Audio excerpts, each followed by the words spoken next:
It's a month of May, and of course, pagka month po ng May sa atin, it's our anniversary.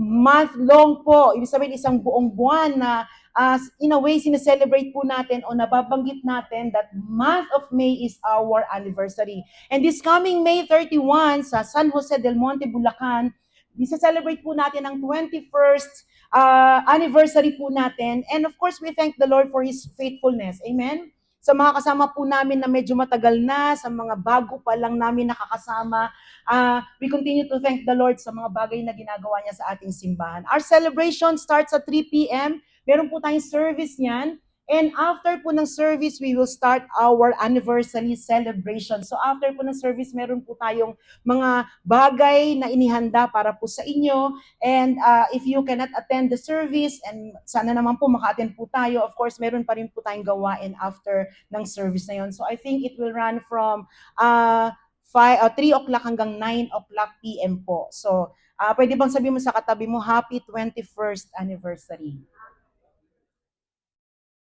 Since we are on the first week of May, we are excited to have a brand new series this month as we approach our anniversary, leading to our anniversary. And the title of the series is The Power Of. Sabi mo nga, The Power Of. Bitin man po siya, yung title, or sabihin po natin that it may be an open-ended phrase, but over the next 4 weeks, we will begin to discover or to explore the depth behind it. Ibig sabihin, ano po ang kalaliman o lalim na gustong ituro sa atin ng Panginoon sa pamamagitan ng series na ito. And I'm praying that as we go through this series, ibukas po natin ang ating mga isipan, ng ating puso para sa mga bagay na i-reveal at i-impart ng Panginoon sa atin. The title, The Power Of, is a series that speaks of influence, impact, and unseen strength behind something that may seem ordinary or overlooked. Marami po tayong mga bagay na tingin natin sa mga buhay natin, mga simpleng bagay lang o kaya maliliit na bagay. Pero you know what, when you continue to look at the impact or influence po ng mga bagay na ito sa buhay natin, lalo na pag ginagamit ito ng Panginoon at ini-empower ito ng Panginoon para po sa atin, I believe na yung mga overlook nating mga maliliit o mga simpleng mga bagay ay patuloy na makapagbibigay sa atin ng power. It invites exploration of how certain o kaya po yung concepts, virtues, habits, or even truths ay patuloy na makapagtatransform ng ating buhay. So as we dig into this series, we will discover kung paano itong mga biblical principles na to will unlock. Sabihin nyo nga po, unlock. Will unlock God's blessing, God's presence, God's purpose, and power sa buhay po natin. For week 1, the title of today's message is The Power of Surrender. Ang sabi po nila, pag daw pinag-usapan natin ng surrender, it means letting go of control. So, para sa ating mga Kristiyano, it's all about fully trusting the Lord sa future mo, sa mga decision-making na ginagawa mo, even po sa buhay natin. And you are yielding into something, lalo na po tayong mga Kristiyano, into something more powerful, and that is, of course, of God. Pagka po pinag-usapan ng Panginoon, alam po natin that it's always greater, higher, sa atin, deeper than what we have. And one of the best illustration po ng surrender is yung parachute jump. Hindi ko pa po na-experience yung skydiving. Pero you know what, sabi nila, pagka daw po ikaw ay magde-decide to really skydive o kaya po yung parachute mo, talagang you are relying on it. Tama po ba ako? Sino bang tatalon dito na walang parachute? Wala, di po ba lahat tayo gusto natin yon. We are learning something from it. Ibig sabihin, inaral natin siya. Alam natin ang theory behind sa gagawin natin skydiving. Alam natin yung mga garments o yung mga dapat nating isuot. Pero I believe na hanggat hindi po tayo tatalon sa plane, kung nasa airplane po tayo, hindi tayo tatalon, yung pong sinasabi nating surrender or fully giving our trust sa Panginoon ay hindi natin ma-exercise. Minsan ganun po tayo, minsan nasa edge lang po tayo ng airplane, sasabihin natin, alam ko ang goodness ng Lord, alam ko ang mga promises ng Panginoon, alam ko kung ano sinasabi ng Panginoon sa Biblia, pero I will never jump dahil parang natatakot ako, hindi muna ako gagawa ng mga bagay na yan. Alam ko yon pero hindi ko gagawin. Dahil alam ko na pag tumalon ako, baka masaktan ako, baka may mangyari sa akin hindi maganda. Now, if you're saying power of surrender, whatever God is telling you, basta Lord ha, kapatid, Panginoon ang nagbanggit, nagsabi, at nagbigay sa'yo ng mga instructions or commands na yan, I believe na whatever it is na pagagawa ng Panginoon, magugulat ka na lang, meron at meron po siyang gagawin. And sometimes, our power or yung surrender po natin na ibibigay sa Kanya ay tinetest ng ating Panginoon. Nakakagulat lang dahil minsan pag sinabi ng Lord, talon na anak, talon na, pag talon mo, nandun na pa, isang step lang, nandun ka na ulit sa baba. May mga ganun tayong marami tayong takot, pero you know what, minsan yung takot natin, kadalasan hindi nangyayari. Amen po ba? We begin with something that may feel counterintuitive. Ibig sabihin po, pag sinabi nating power of surrender, is there a power in it? Yan po yung medyo mind-boggling o at iniisip pagdating po dito. It is something surprising, unexpected, and it's going against what we usually think. Bakit po? Because in a world that tells us to fight, dito po sa mundo na to, na ini-encourage tayo to fight, para po sa control, lumaban ka, gawin mo lahat ng pwede mong gawin para talaga yung control ay nasa iyo. God is calling us on the other way around. God is calling us to lay down. God is calling us na isurrender ang mga bagay-bagay na yan para talaga, para talaga yung true power and true strength ay patuloy na mangyari sa bawat isa po sa atin. Let's explore this together as we read today's scripture. Wala na pong pinaka-powerful example o pinaka-effective na example o pinakamagandang example for power of surrender kung hindi si Jesus himself. Dahil pinakita niya po to. Let me read Luke 22:42. Dito po, napakaikli lang ng verse na ito, pero you know what? It's so powerful. Sabi po dito, Father, if you are willing, take this cup from me, yet not my will, but yours be done. This verse takes place sa Garden of Gethsemane. Alam po natin yan. It is where Jesus went to pray with his disciples just hour before his arrest. And doon po, habang siya ay nananalangin, Jesus knows the immense suffering that awaits him. The physical pain of crucifixion, the spiritual weight of bearing humanity's sin, and even po yung separation niya from Father as he takes on the wrath for sin. Hindi po ito porket si Jesus ay 100% God and 100% man during this time. Siya po ay, excuse o cancel po sa kanya yung mga pain at hirap at talagang pag-iisip o pag-struggle sa mga bagay na kanyang susuungin. Kapatid, lahat ng ito alam niya, in-unfold ng Panginoon sa kanya. The moment is so intense. Bakit po? Jesus is fully aware of the agony and the torment ahead na hindi po madali. Akala po natin, simpleng pagpapako lang sa Panginoong Jesucristo at namatay siya, and then after that, He will resurrect, and then that's it. Pero di po ba, we have seen so many movies na kung saan talagang dinidetalye kung ano yung hirap at saka talagang pinagdaanan ng ating Panginoon to just really give what we didn't deserve. Wala naman talaga nakaka-deserve sa atin. Why? You know what? Dahil tayo dapat ang magkaroon ng ganong klase ng ibig sabihin, pagsuong ng hirap na kanyang nadaanan. Pero you know what? Because of His love for all of us, sabi ng Panginoong Yesus, ako na lang ang ipadala mo so that the sin of mankind, of humanity, will be able to be forgiven. Jesus is fully aware of that agony, of that torment. He struggles with what is to come.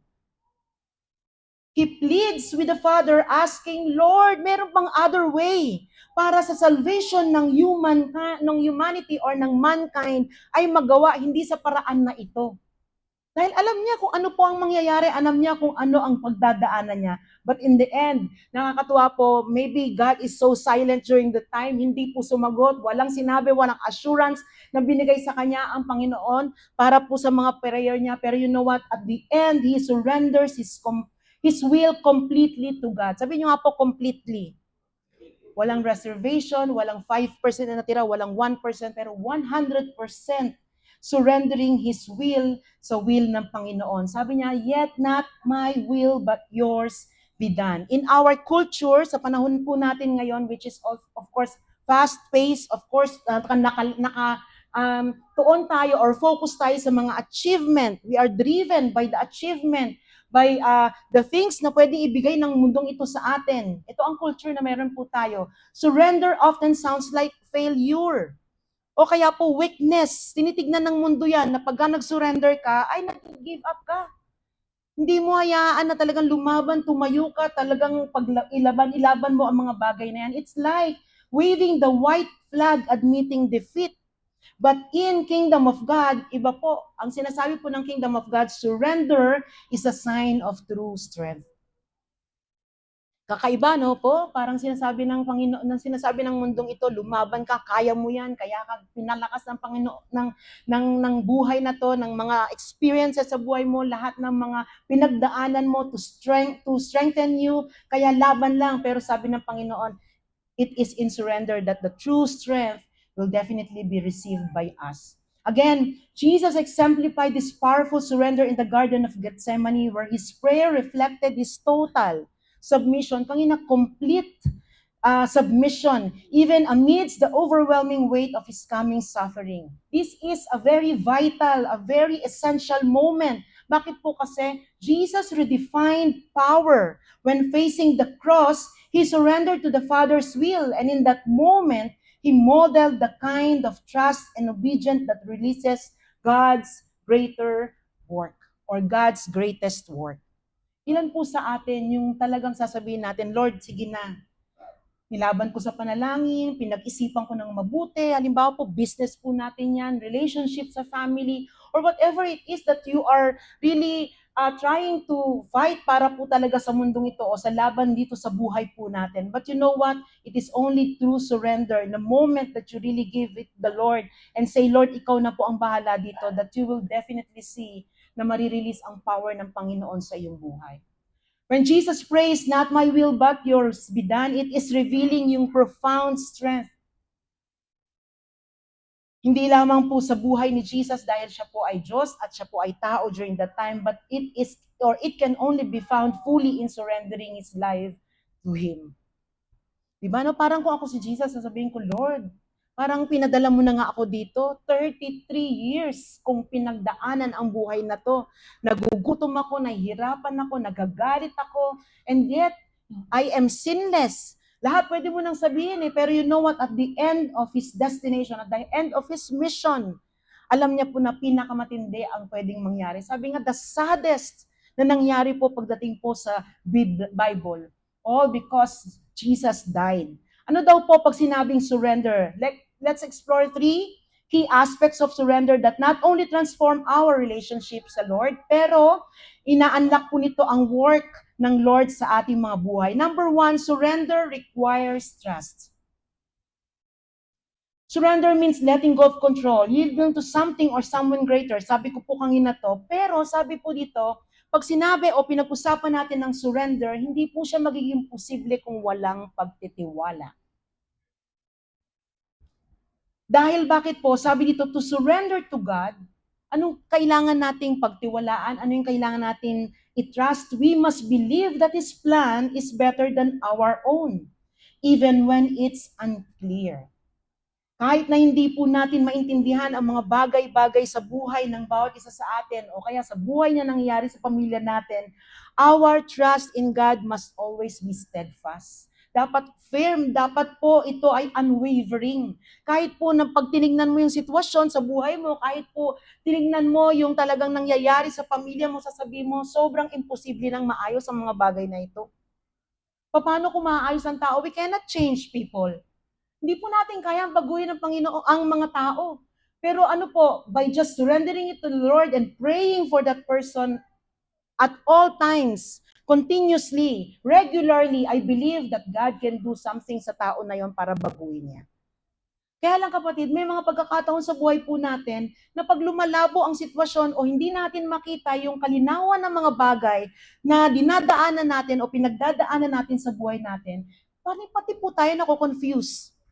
We know the word, we know His promise, pero you know what? At the end of it, parang na-overwhelm tayo sa nangyayari sa buhay natin. Problema, mga bagay na kung saan sasabihin natin, Lord, bakit naman nangyari sa akin to? Sakit, pera, whatever situation ng mga bagay na yan, sabi po dito, we need na maging steadfast, maging firm, maging unwavering ang ating pagtitiwala sa Kanya.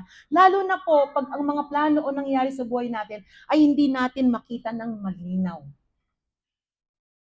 But when you know and you know that you are aligned in His path, in His way, alam mo po na anuman ang malabo, anuman po ang gray area ng buhay mo, God can always make clarity on it. Pwede niyang bigyan ng linaw, pwede niyang bigyan ng way na tingin mo, wala ka na by just stepping into the faith na meron ka, pero I believe na ang destination mo, makikita mo lagi that it's victory and it's always the solution ng problema mo. Minsan nga kapatid, hindi solution ng problema eh. Minsan, you know what? When you surrender, there's another open door na bibuksan ng Panginoon. Yes, nandiyan ang mga problema, pero you know what? Lalo mong makikita kung gaano katapat ang Panginoon sa buhay mo. Remember Paul? There's a thorn sa flesh niya. Lord, alisin mo na to. Hindi inaalis ng Panginoon for a purpose. And same thing with us. Kapatid, marami pong mga bagay na nangyayari sa atin and we ask the Lord, we end up seeing ourselves na minsan nagtatampo sa Panginoon, pero you know what? You will definitely see it in the end ng iyong journey o kaya kung ano man po yung panahon na ibibigay niya para pagdaanan mo ang mga bagay na yan. Only then that you will understand yung hindsight, yung mga bagay na dinaan mo, may purpose pala, may magandang ginagawa at merong magandang ina-unfold ang Panginoon sa iyo. Mahirap po kasi pag nandun tayo sa step 1 lagi, we cannot see what is in it pagdating po sa kaduluduluhan. Ano lang ang kaya ng mata mong makita? Dito po, kaya kong makita hanggang doon po sa victory. Pero you know what, kung pwede ko, sana Lord, talagang tumatagos ang mata ko hanggang doon sa bahay namin sa Greenfields. Pwede po sana, kaya lang hindi ganun, kapatid eh. Limited tayo. We know and we know na merong hangganan ang mga bagay sa buhay po natin. Sabi po dito, surrender is not about understanding everything. Letting go of control. Sometimes God wants you na i-let go mo yung intindihin ng mga bagay sa buhay mo. Bakit ganito ang anak ko? Bakit ganito asawa ko? Bakit ganito ang nangyari sa trabaho ko? Bakit ang boss ko ganito? Sometimes you have to just let it go and allow the Lord to move in your midst. Kailangan kapatid, pagtiwalaan mo kung anong proseso ang pinaglalagyan ng Panginoon sa iyo. Sabi po dito, it's about trusting that God's heart for us is good.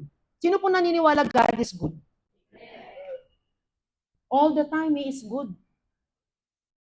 And yet, kasasabi mo lang ngayon, mamaya, pag hindi mo na maintindihan ang sitwasyon mo, Lord, bakit ganito? How will we know God's heart? Unang-una, surrender begins with relationship. Sabi po dito, you cannot trust someone you don't know. Okay lang po ba yun? Kakasakay lang ng tao, hindi mo kilala, stranger, tapos parang ka na nakikipagkwentuhan, alam mo ba? Yung chismis pagdating sa ganito, ganyan, di ba nakakatawan? Ganun na ba tayo? Hindi po, di ba? Minsan nga, hindi lang maganda itsura. Ano ba to? Baka mamaya, bag ko ha. Kasi tignan mo na lahat ng mga gamit sa'yo kasi kung ano-ano ng pagja-judge ang ginawa natin. Pero when you have this relationship, sabi po dito, at lalo itong nadideepen, lalo na po yung ating relationship sa ating Panginoon, yung the willingness natin to yield, willingness natin na tayo ay patuloy na mag-surrender, ay talagang maibalabas natin o maibibigay natin. Think about it, trust isn't built overnight. Tama po ba ako? Hindi po overnight ito, may proseso, may panahon. It's forged through shared experiences, open communication, and vulnerability. The deeper the relationship, the stronger the trust. Yung first time na naintindihan mo kung ano ang ino-offer ng Panginoon sa'yo, buhay na walang hanggan, di ba marami kang tanong? Sino po sa inyo dito, nakatatanggap mo pa lang sa Panginoon, intindi mo na lahat. Justification, sanctification, lahat ng mga bagay, theological about it. Alam niyo na po ba yun? Hindi, di po ba? One at a time, you're growing and you're learning more about it. You want to pray, you want to meditate on His Word, patuloy kang natututo. Ano ba yung fasting? Ano ba ginagawa niya? Bakit kailangan mag-fast? Dapat hindi tayo nagugutom, dapat kumakain tayo. O bakit merong giving? Bakit merong giving of tithes? Bakit merong worship? Bakit may mission? Bakit may pag-share ng gospel? All of those things, one at a time, naiintindihan natin as we go deeper sa ating relationship sa Kanya. Kaya nga po, hindi po natatapos ang patuloy na pag-encourage sa bawat isa sa atin to really saturate ourselves in His Word. Dahil araw-araw na saliksik mo ng salita ng Panginoon, meron po siyang mga bagong bagay na ibinibigay sa atin, mga bagong katotohanan na pwede natin talagang i-grab at patuloy na gamitin sa ating buhay. When it comes to God, it is all about knowing Him deeply. The more we walk with God, the more we experience His love. Amen po? The more we experience His faithfulness, the more na nabubuksan ang ating mata na ang Diyos pala ang nagte-take care sa akin. The more we know Him, the more our confidence in His character grows. Talaga ba? Healer ba ang Panginoon? Dati alam mo lang yon, pero nung pinagaling ka mismo ng Panginoon, dun mo na-realize, grabe po, grabe talaga. Totoo nga, ang salita ng Panginoon, buhay ang Panginoon. Dahil siya ang Diyos na nagpapagaling. Hindi ko lang narinig sa pastor, hindi ko lang nabasa sa devotional, pero totoo na dahil nangyari sa atin. The more we dwell in Him, the more we understand His heart. Sino po dito, nung bata kayo, tingin pa lang ng nanay niyo, alam niyo na, patay ako nito sa bahay. May kurot ako nito. O kaya baka hindi ako pagagalitan ako nito pagdating sa bahay. Alam niyo na kung anong tingin sa inyo ng nanay ninyo o ng tatay ninyo. Pero dito sabi, the more you dwell kay Lord, the more that you understand His heart. Lord, sorry, kasi ito pala mga bagay na ginawa ko, kung ano-ano pinagsasabi ko sa kaibigan ko, hindi pala maganda, hindi pala nakakapagbigay ng kaayaan sa'yo. Paano mo na malalaman? Hindi ko rin alam, pero alam ko na hindi siya natutuwa sa ginawa ko. Naiintindihan mo bakit? Because the more that you spend time, the more that you know kung ano yung mga bagay, principles na gusto ng Panginoon sa atin. This kind of relationship fuels our trust, which in turn empower us to surrender fully to His will. Why? It is because God sees the full picture. Wala nang tanging ibang nakakaalam. Pwede po kayong pumunta kay Manang Bola. Tama po ba ako? Si Manang Bola ba yon? Diba? Hindi ko na alam yung kanta. Ayun, bilog. Yan, bilog. Ayan. Pero sa bilang na mga ganun. Diba? Pwede kang pumunta doon. Pwede kang magoyo-goyo. O pwede nga talaga medyo tumama-tama yung sasabihin na. Pero kapatid, I'm telling you, wala nang ibang hihigit pa sa kaalaman ng Panginoon sa atin. Sabi po dito, we are seeing today but God sees eternity. Alam niya kung ano ang kahinatnan nating lahat. The truth that rooted in knowing that God sees the bigger picture, that He is working all things together for our good, that He is working behind the scenes sa buhay po natin, even when we face challenges, makaka-rest assured po tayo that even our struggle, even our uncertainties are part of His perfect purpose. Merong malaking mga bagay na ginagawa ang Panginoon. Pati alam mo, pagka medyo may mga bagay na hindi ka maintindihan, at talagang hinihingi mo sa Lord, please Lord, bigyan mo lang ako ng konting hint, konting tip para naman talagang medyo mag-persevere ako sa mga bagay na ito. Pag silent ang Panginoon, I'm telling you, He is doing something greater and bigger sa iyo. Tinaas lang, hinihintay lang ng Panginoon, magtitiwala ka ba anak, kahit wala akong ibigay na tip o hint sa iyo? Kahit walang blueprint na ilatag dyan sa harapan mo, magtitiwala ka ba sa akin pag sinabi kong I am good? All the time, I am good. Diyan po tayo malimit na test ng Panginoon. Isaiah 55:8-9. For my thoughts are not your thoughts, neither are your ways my ways, declares the Lord. As the heavens are higher than the earth, so are my ways higher than your ways, and my thoughts than your thoughts. God's way might not always make sense, pero kapatid, it's always leading us to something greater. Amen? Next is this, trust grows through surrender. Meron din palang time that it really grows. Alam niyo po ba yan, yung talagang ever-increasing siya. Nagde-develop siya. Hindi lang siya binigay sa'yo at magtiwala ka at bibigay mo yung tiwala yun. Pero alam mo kapatid, may progress din siya. Maraming beses sinasabi ko po ito, nung time po na talagang dumating ako sa, alam mo yun, magtutuition fee pa lang anak ko 3 months before. Parang halimbawa, pag-graduate pa lang siya, nag-iisip na ako agad ng pang-tuition fee ng 3 anak ko. At you know what, buti ko po nananalangin ako eh. At sasabihin ko, Lord, bigyan mo ko ng provision sa 3 kong anak na magtutuition fee. Alam mo kung anong ginagawa ko, inaaway ko po si Pastor Raymond. Saan ka kukuha ng pang tuition fee? Paano yan? Puro tayo God, puro tayo pray. Wala, kailangan na natin. Ganun po. And you know what? I have seen the toxicity ng pag-worry sa buhay. Toxic. Alam mo parang ang saya-saya ng buhay, tapos eto ka, napaka-negative. Tapos sasabihin mo, wala tayong ganito, para bukas, wala tayong ganyan, para next week, para next year, para sa, kailangan kumuha na tayo ng ganito. Ang hirap po ng ganun. You're always striving. You're always giving your effort para talaga planuhin ang mga bagay. Pero you know what? When you see kung papaano po na nag-grow ang ating pagtitiwala as you continue to surrender sa Kanya, lalo mo mawi-witness ang faithfulness ng Diyos. The more we're willing to trust Him next time. You know what? I remember and I've learned sa Lord na hindi niya minsan bibigay ang mga bagay na inaas natin. Hindi niya binigyan ng pang-tuition fee ang mga anak ko, kapatid. And you know what? Friday na, Monday na ang pasukan nila. Mga bata pa naman po yung mga anak ko noon, ngayon malalaki na sila. And you know what? During that time, tinawagan ako ng school, gaya, alam mo yan, di ba? Tinawagan ako ng school, Mami, ipaano mo na yung mga anak mo kahit walang down payment. Lagi ko pong kinukwento to. Alam mo kung bakit, kapatid? Minsan may way ang Lord. Hindi niya sinabing free ang mga anak mo. Hindi niya sinabing, may favor, pinabigyan ako ng Lord na i-bless ko mga anak mo, walang tuition fee. Hindi po, mga kapatid. Ang sabi lang ng eskwelahan sa akin, bayaran mo all throughout the month of June habang sila ay pumapasok dahil pasukan na. Sayang naman ang mamimiss ng mga anak mo. Sige lang, one at a time, bayaran mo ng unti-unti. Eh, nakalagpas po kami doon. From then on, marami pong pagkakataon, inaaway ko si Pastor Raymond na from then on, sabi ko, magtitiwala ako sa Panginoon. Mas lalong gumaan, mas naging maayos ang buhay namin, mas masaya po pala na makita mo kung paano binubukas ng Lord ang langit para sa lahat ng needs mo. Sige po, palakpakan natin ang ating Panginoon. It builds our trust in Him for bigger things. And now we're believing for a land. Hindi natin alam kung saan, paano ibibigay ng Lord ang provision, pero I believe kung kinonfirm ng Panginoon, mananalangin tayo. We will go through kung anong waiting time binibigay sa atin ng Panginoon, kung kailan man ito. Sabi ko nga last week, diba, hindi ko man generation makita kung ang pagtayo ng simbahan na to, pero I believe gagawin ng Panginoon ito.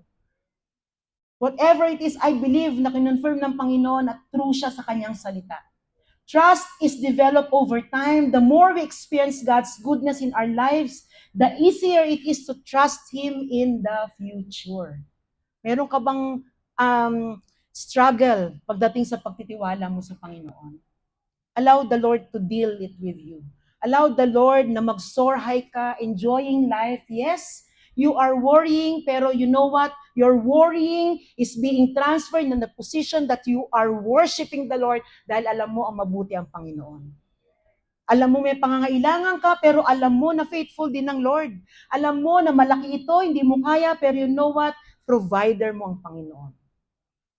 Maraming beses sasabihin ko sa mga tao, hindi po, maraming magsasabi sa'yo, Pastora, kailangan ko po na ito po kasi pang ospital. Minsan bibigyan ko, nakasimangot po kasi 100 lang nabigay ko, kaya mga maliit lang na mga bagay, ang laki ng pangangailangan nila, yun lang. Dahil ko po sinasabing, ang inyo pong provider ay ang Panginoon, wala na pong iba. Magtiwala tayo, manalangin tayo, and you know what? Minsan babalik sila, sabihin nila, praise God, nakakuha po kami dyan sa ganitong klase ng help, wala po kami binayaran, zero. Akin na yung 100, joke lang po. Joke lang yun, joke lang. Hindi ko po kinukuha. Pero di ba ganun po? Trust is built in comfort. It's not built in comfort, but it is built in surrender. One of the most powerful examples, si Abraham. Abraham surrendered Isaac on the altar. He didn't know how God would provide, but he trusted the promise, his willingness to let go, led to God's miraculous provision. Grabe po, no? God asked him na i-lay down niya yung kanyang anak, so precious to him, nag-iisa. But the very promise that he had given, yun ang pinangawakan ni Abraham. Imagine the weight of that moment. Lord, sigurado ka ba? Si Isaac ang gusto mong aking ilay down as sacrifice. Nag-iisa to, sabi mo, ako yung magiging a father of many nations. Marami kang pangako sa akin, pero ililay down ko ngayon. Siya talaga ang i-offer ko. Nandun siya sa moment na yun, the child you had waited decades for, the fulfillment of a divine covenant now being asked back. Di ba ako nagsabigay sa inyan? Ngayon, hinihingi ko pabalik. Abraham didn't know how God would work things out. He didn't have the full picture.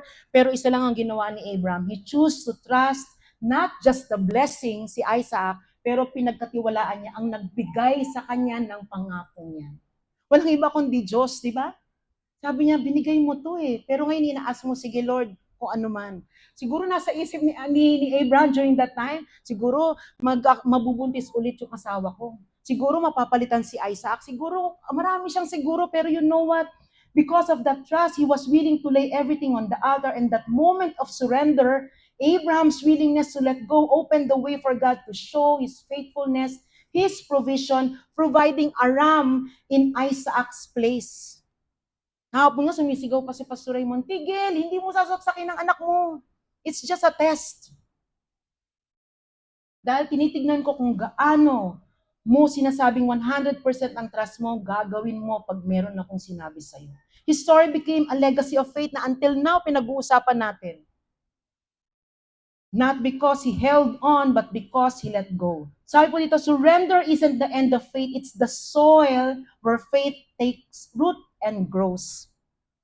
Kaya po, the more faithfulness of the Lord, the more you surrender, the more willing you are trust. Sabi dito, the more that you surrender, the more that you trust, the deeper, bigger trust ang pwede mong ibigay sa ating Panginoon. Proverbs 3:5-6, trust in the Lord with all your heart and lean not on your own understanding. It is all your ways. Submit to Him and He will make your paths straight.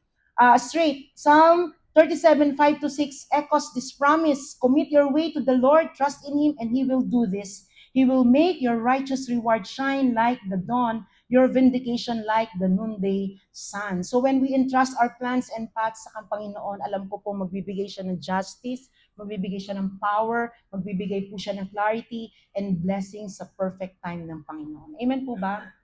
Number 2, surrender is not defeat, it's alignment.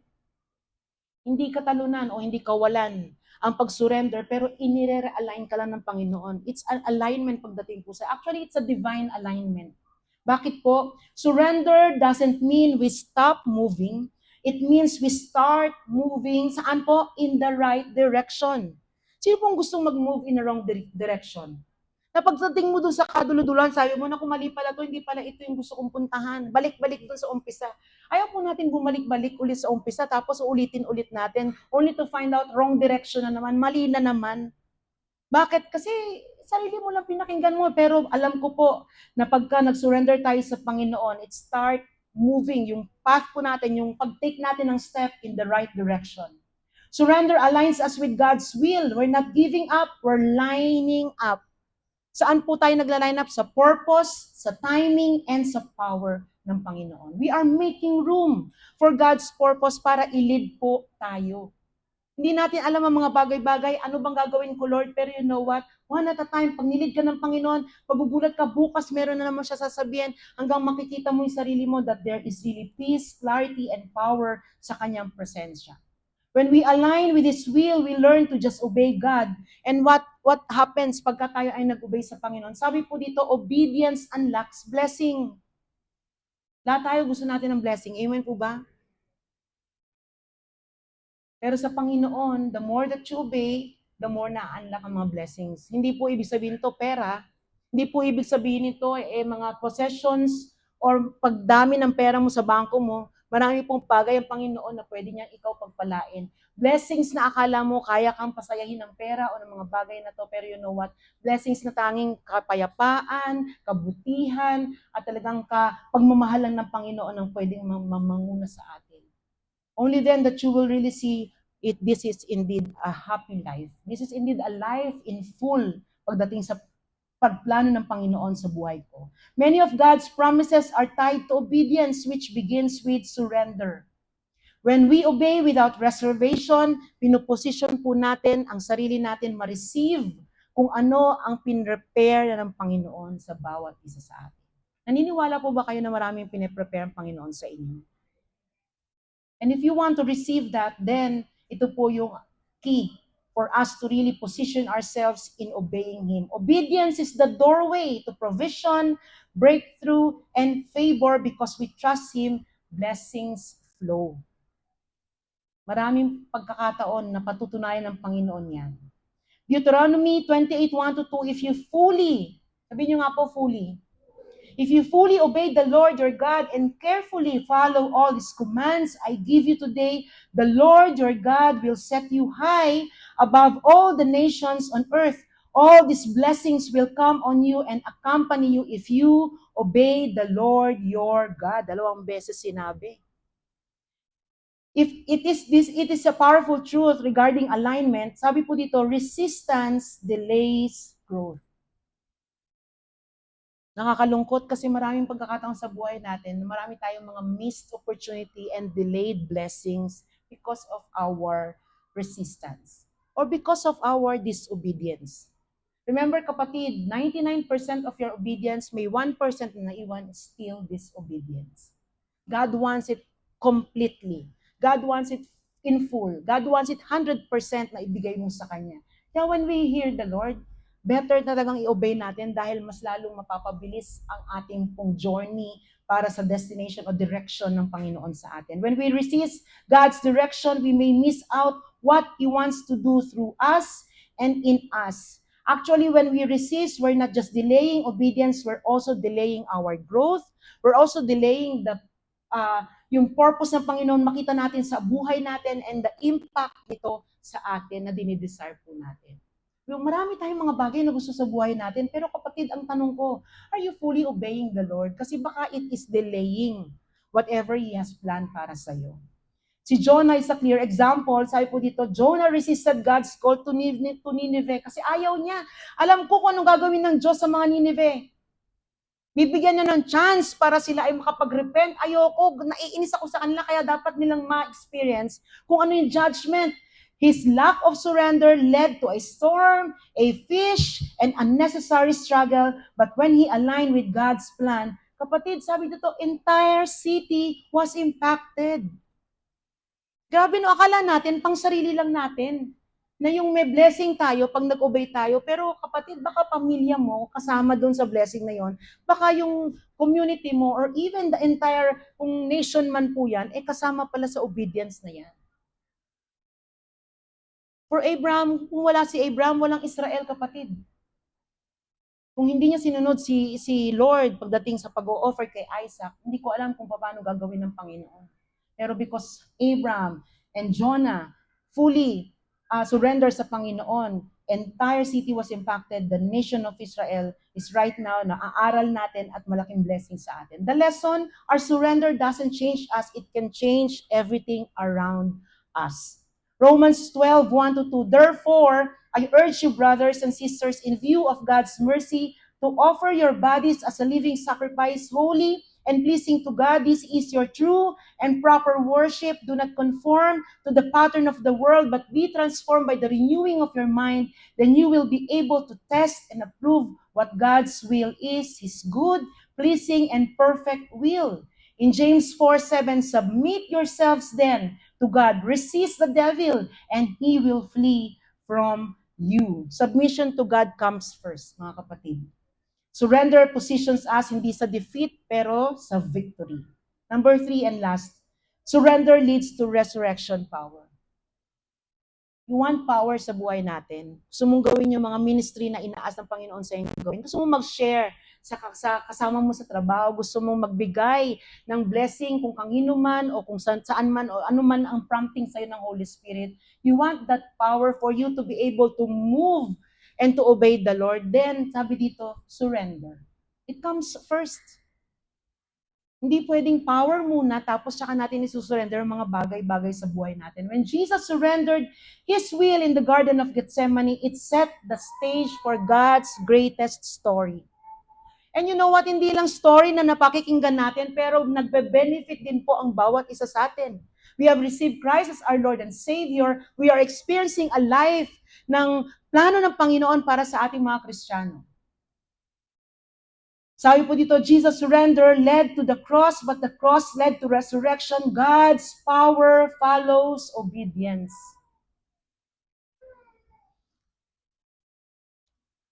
Minsan, pag nag-obey tayo, feeling natin tayo nawawalan. Pero you know what? Sabi dito, napakalinaw, it's pathway para sa power ng Panginoon sa buhay natin.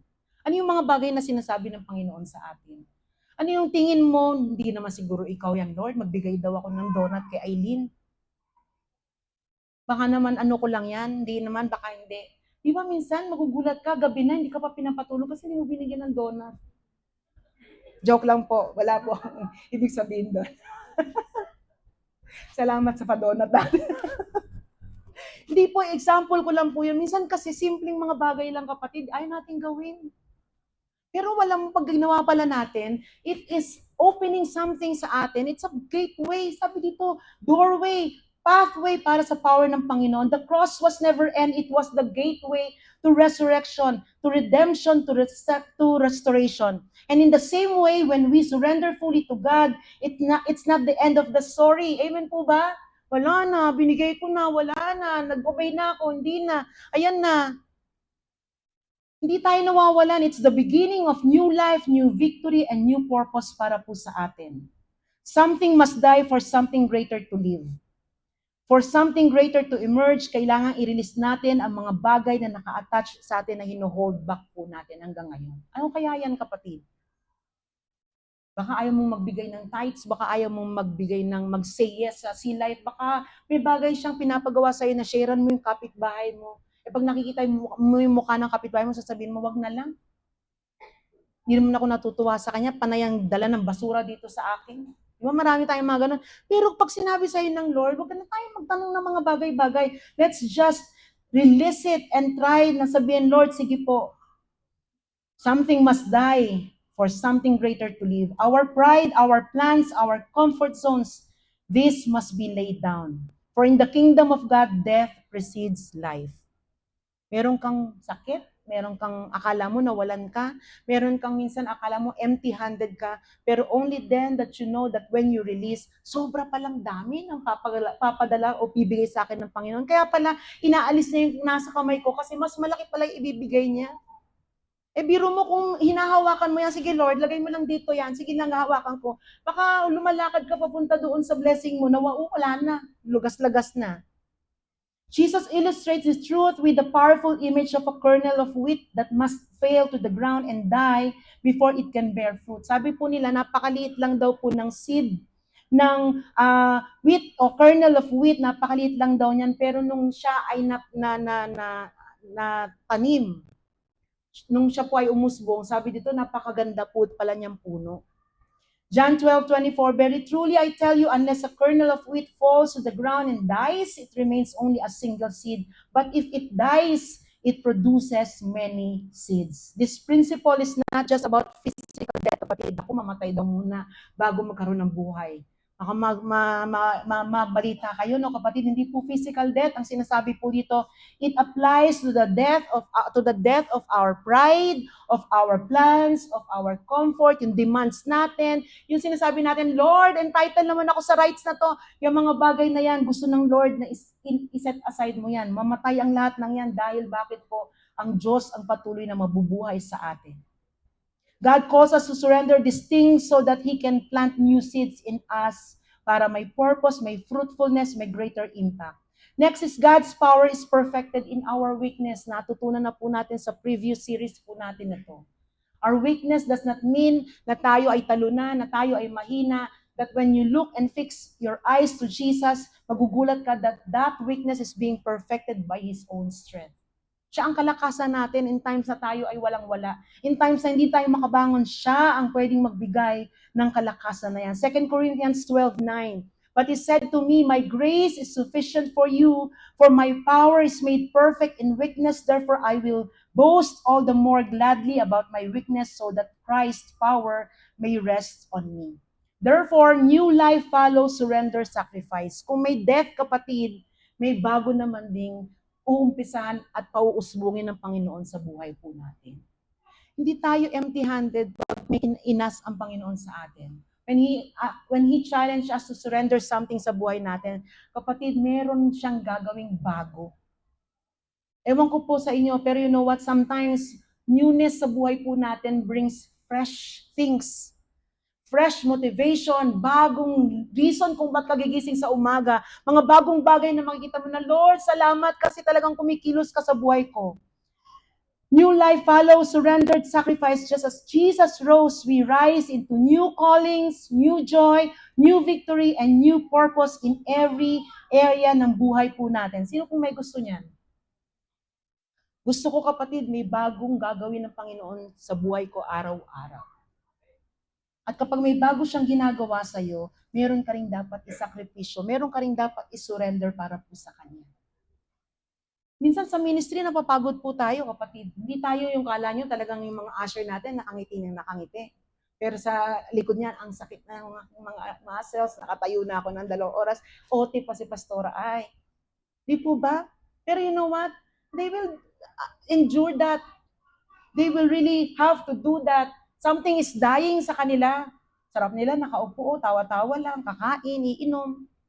Pero you know what? Something in them is dying. Bakit po? Because God is doing something new sa kanila. Philippians 2:8-11, and being found in appearance as a man, he humbled himself by becoming obedient to death, even death on a cross. Therefore, God exalted him into the highest place and gave him the name that is above every name, that at the name of Jesus, every knee should bow in heaven and on earth and under the earth, and every tongue acknowledge that Jesus Christ is Lord, to the glory of God the Father. Kapatid, kung hindi po binigay ni Lord ang kanyang buhay, hindi ko alam kung paano po mapapangyari ang lahat ng ito. Look at the new life in Romans 6:4. We were therefore buried with Him through baptism into death, in order that just as Christ was raised from the dead through the glory of the Father, we too may live a new life. If we're saying God wants you to receive the fullness of life, sino po ang meron ng fullness of life na experience niya po? Meron po ba? Wala? Ayun, meron akong nakita. Marami pa. If you think that's the fullness ng buhay na binibigay sa Panginoon, maging excited ka dahil may bubukas pa ang Panginoon na mas malaki at mas maganda sa buhay po ninyo. As we end, it's the truth. Sometimes surrender feels painful. Hindi madali po ang mag-surrender. Sa away nyo lang mag-asawa, di ba? Ayaw mong aminin na ikaw ay talo. Pero dahil ayaw mo na ng diskusyon, sige na, surrender na ako. Ikaw na ako panalo. Di ba? May ganun po tayo. Di ba? Amen. Surrender feels painful. It feels like something is being taken from us. Nawawalan tayo. But what if God is actually giving us something far greater? The resurrection power that follows surrender sacrifice is something na hindi po natin mamamanufacture on our own. Pwede mong sabihin, I have a blessed life. God is good, pero at the back of your mind, totoo ba? Hindi mo mamamanufacture ang mga bagay na gustong gawin ng Panginoon sa iyo. Kung gagawin niya and you surrendered something sa buhay po ninyo, lalo mong makikita ang mga bagay na yan. Jesus' death looked like an end, but it was only the beginning. In the same way, kapatid, when you surrender something sa buhay po ninyo na mahalaga, make sure that it's a pathway for your new life, a life of greater joy, purpose, and fulfillment sa ating mga buhay. Hindi po one-time event ang surrender. Paano yan? Na-surrender ko na lahat-lahat nung time ng 1986. Kapatid, it's a daily living, a daily and regular and consistent way of our life. Sabi po dito, meron tayong choice every day of our life, your will or His will. My will or your will, Lord. Araw-araw yan ang tanong ng Lord sa'yo, hindi lang anong susuot ko, anong kakainin ko, magtutubrush ba ako o magti-tiktok muna ako. Ako ba ay maglalaro muna o magdi-devotional muna. Kapatid, everyday, your will or His will. Lagi kanyang ilalagay doon because God wants you to choose His will over our own will. When we say His will and His thoughts and His ways are higher than ours, then definitely, automatically gagawin natin to, Lord, let your will be done. The world says take control, but Jesus says, anak, ilay down mo ang lahat ng yan. Kasi when you lay it down, ipapalitan ko yan ng mas malaking bagay, that you will be overwhelmed by my goodness and my faithfulness. I am true to you and I will always be real sa lahat ng mga sinasabi ko sa aking buhay. In laying down, there's always peace, there's always purpose, and there's always power. And at this moment, I believe that God is inviting all of us para po mag-pray tayo o gawa tayo ng altar sa ating mga puso. That when God is saying, are you willing to surrender your all to me? You know and you know kung anong sagot sa mga panalangin na ito o challenge na ito ng ating Panginoon. Amen po ba? Tayo po'y tumayo and let's just continue to dwell in the presence of the Lord. Let us sing unto Him. Let us worship Him. He is deserving of all our true worship. He knows our hearts. He knows who you are. He completely knows kung ano yung mga bagay na ginagawa mo. And no, alam niya rin kung ano yung mga bagay na nilet go mo, nililay down mo, sinusurrender mo sa ating Panginoon. Lord, let your will be done, Lord God. Oh, adoration belongs to you, Lord Jesus. Thank you, Lord. Thank you, Jesus. Whatever you want to do, whatever you want to do, and I will make room for you. Whatever you want to do, whatever you want to do, and I will make room for you. Do whatever you want to do, whatever you want to do. That God is asking all of us, anak, are you ready to respond to my challenge and to answer to my call? Are you ready na i-lay down ang mga bagay na ina-ask ko sa'yo? Anak, hindi maganda yan para sa'yo. Alam ko kung ano ang mas maganda para sa'yo. Huwag mong hawakan ang mga bagay na yan because the security that you believe you are holding on is not in there but in me. You can only find that full security and that firm security when we continue to look up to the Lord and stand on these promises and say, Lord, let it be. I lay down everything right now. Kunin mo ang mga bagay na ito. Let that divine exchange, Lord God, happen. Ikaw, Panginoon, ang manguna sa akin.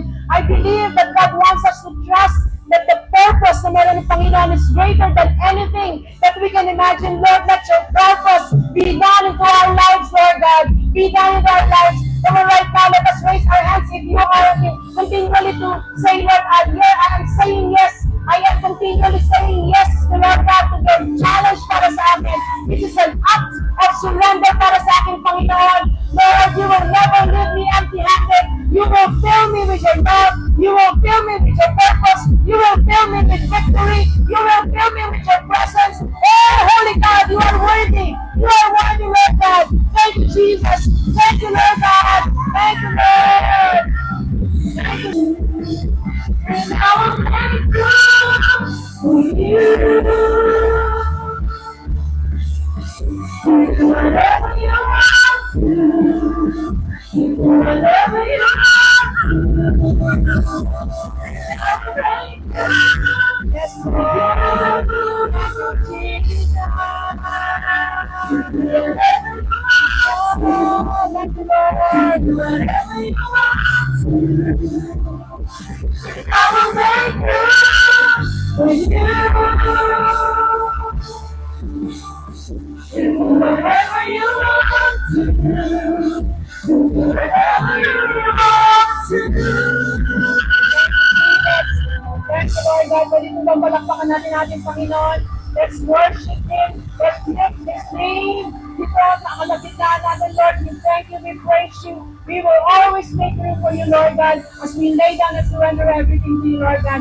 We give you all our praises, all our adoration, Lord God, belongs to you. Lord, throughout the week, Panginoon, Ikaw ang sumama sa amin, Lord God. Continue, Lord God, na kami ay lumakad at patuloy, Panginoon, na mabuhay ng victoriously, Lord God, with, Lord God, the sacrifice life, Lord God, na aming i-offer sa iyo, Lord God. Salamat, Panginoon, for the privilege, Lord God, of accepting, Lord God, our sacrifice to you, Panginoon.